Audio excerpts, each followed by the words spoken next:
வணக்கம் எனது அருமை உறவுகளே. காஞ்சி மகாபெரியவர்களால் எல்லாரும் வாழ்விலும் நல்லது நடக்கட்டும்.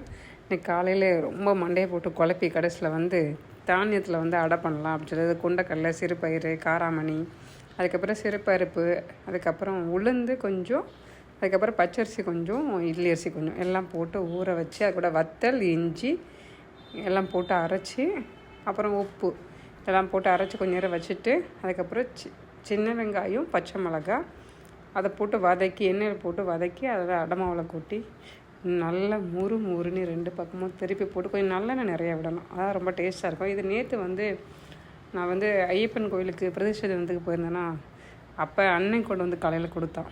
நான் வாங்கிட்டு வரேன்னு நினச்சேன். அப்புறம் நான் மறந்துட்டேன். அப்புறம் அண்ணன் கொண்டு காலையில் கேசரி கொடுத்தான். கேசரி, அடை, தேங்காய் சட்னி, இதான் நம்ம வீட்டு சாப்பாடு. நமக்கு ரொம்ப ப்ரோட்டீன்லாம் கொடுக்கக்கூடிய ஹெல்த்தியான அடை. நீங்களும் இந்த மாதிரி அடை ட்ரை பண்ணிடுங்க. மற்றொரு வீடியோவில் சந்திக்கலாம். நன்றி.